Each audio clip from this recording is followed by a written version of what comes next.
Miss Glass, Miss Carr was your roommate. Yes. Did you know her before she moved into your apartment? No, I did not. Did she answer an ad? Is that how she got your apartment? No, she got it through a friend of mine.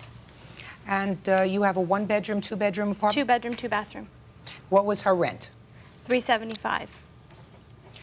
And how long were you living in bliss with the defendant?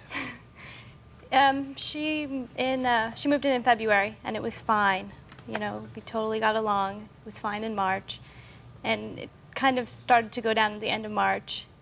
You know. Now, she paid you for February? Yes. She paid you for March? Yes. When did she move out?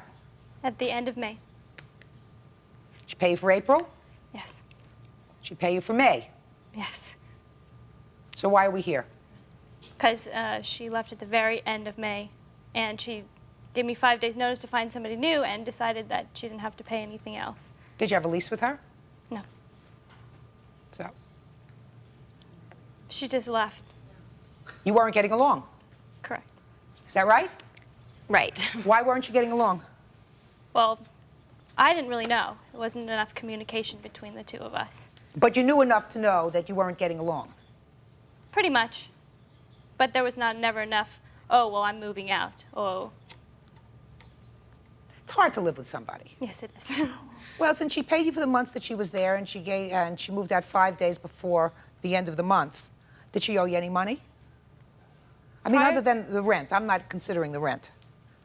Before that, she didn't pay the deposit when she moved in, but I said, don't worry about that until June because, you know, at the end of June, the other roommate, blah, blah, blah, was going to get hers, and then she could give it to me then. Fine, so we're not talking about the deposit.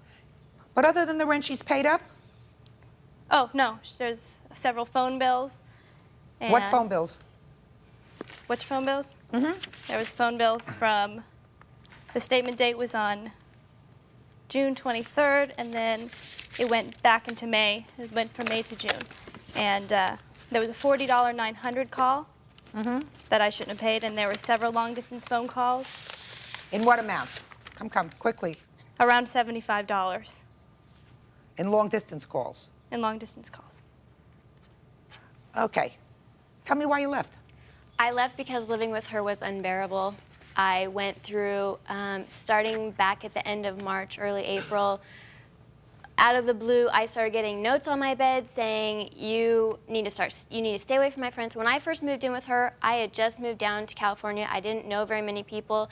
Tiffany was nice, and she took me out. She introduced me to people, but then she tried to take that away. She said, you stay away from my friends. My friends are my friends. Your friends are your friends. You're going to make my life miserable. So girly things. Girly things. Girly things. All right. Girly things. You paid February, March, April, and May. She says that you owe her $115 for phone bills. I owed her approximately $150 for everything. That was gas, everything. And I told her when I gave her 2 weeks' notice that I would be leaving, that I will pay that. You just send me the bills to my grandmother's house, and then I'll send you a check. But when that happened, she began leaving harassing, vulgar phone mails on my voicemail. I would get them at work. They would disturb me at work. I would have to leave work because I would be so upset. I got harassing I have copies of the messages on papers. I have letters that she sent me threatening me. That you owe her money? That I owe her money, and if I don't, she's telling I quote, every living soul what I have done to her. I didn't do anything to her. I was protecting myself. I left. I didn't have to give her any notice, but I gave her 2 weeks' notice, being the last week of May, and then the first week of June, and I gave her 1 week's rent. For June? For June. I have paper here. Let me explain something to you, Miss Carr. We don't even have to go into that. She is no longer claiming you owe her any money for rent because I'm not giving her any money for rent. I believe that you paid her all the rent that she's going to get. So you acknowledge that you owed her some money for phone bills. Is that correct? Right, yes. Good. Fine. Then we have no problem. Judgment in this case is for the plaintiff in the amount of $115. That's all.